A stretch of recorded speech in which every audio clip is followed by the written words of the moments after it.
As you guys know, Hurricane Ian slammed into Florida's southwestern coast yesterday. It was a Category 4 hurricane when it made landfall. Let's go ahead and put this first piece from the AP up on the screen. They say Ian makes landfall in southwest Florida as a Category 4 storm. This is one of the most powerful storms ever recorded in the U.S. Swamped southwest Florida on Wednesday, turning streets into rivers, knocking out power. The number they have here is 1.8 million. This morning, it is over 2 million Floridians without power and threatening catastrophic damage further inland.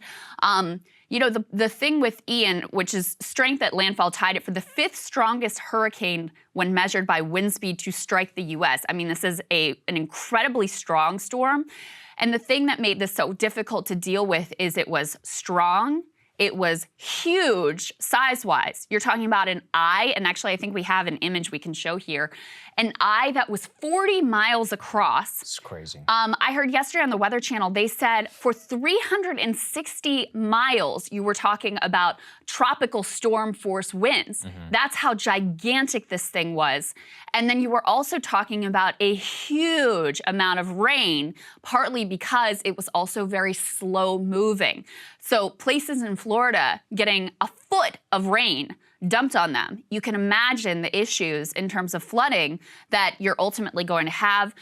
We do have some images here that we can show you from yesterday as this was making landfall. I believe this is from Fort Myers. You can see, I mean, you can see the wind, you can see the trees just whipping there, and then massive flood waters just surging all around. So that was the scene in Fort Myers. You also had, you know, Weather Channel's Jim Cantori. Let's go ahead and put this one up. He's out there trying to report and getting blown back by this wind. He actually gets hit by a tree branch that, you know, hits him down in the legs. He appears to be fine. He's sort of stumbling around, trying to grab onto a sign to keep his footing. I mean, this is what this man is famous for. This is what he does for a living. But I got to tell you, it would not be a position that I would want to be in. You can see there just how strong those winds were ultimately. And then the other piece of this that Saagar was pointing out yesterday is, you know, everybody knew this storm was coming. There were a lot of areas that were told to evacuate. You still have Floridians this morning that are now subject to, it's been downgraded to a tropical storm, that are trying to flee. But Saagar, you heard this on CBS News that many are riding out the storm, just they can't afford it because of how high gas prices are, which is horrible. And actually, so what the newscaster said, by the way, I wasn't intentionally watching CBS. For some reason, my TV, if I turn it on, CBS, CBS automatically turns on. Blame Samsung, not me. Listen, in these storm coverage events, these are the things that they actually do well. Right. So, but people were like, why are you? I'm like, I'm not. I just happened to turn on my television. It defaults to CBS. Here's what he was saying, which is that the price of gas being so high and also the price of travel, most people who wanted to flee, or sorry, many of the people who stayed, a lot of them just could not afford to actually go. And the reason why, and this, you know, this really is so grim. Motel prices were very high. A lot of them couldn't afford shelter. You need to afford food for, I mean, ask yourself, can you afford 2 straight weeks of eating out like elsewhere?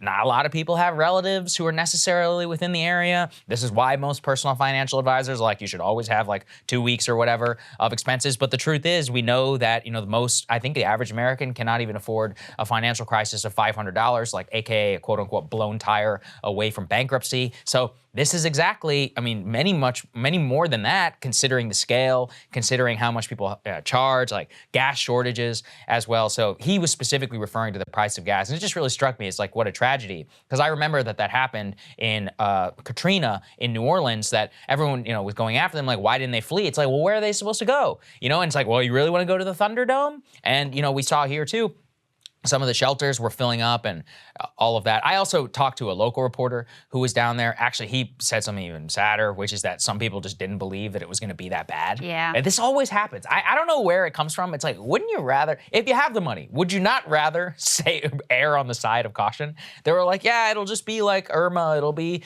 like Charlie. It'll be fine. I mean, you saw that picture of Fort Myers is like, they had what, like 12 feet storm surge? The storm surge was insane. I saw there was I don't know if it's real. I hope it was real. Of a shark literally swimming. I don't know if I never want to say if it's real or not because I've been duped by the shark photos. Yeah, this was AKA Sharknado is real. It's a joke. But Anyway, it was in dispute. Regardless, there clearly was 12 feet of water in the streets of Fort Myers. And I was telling you, one of my good friends actually just bought a house in the Tampa area. Ugh. They had 40 inches of rain in 24 hours. He has no idea how his house is.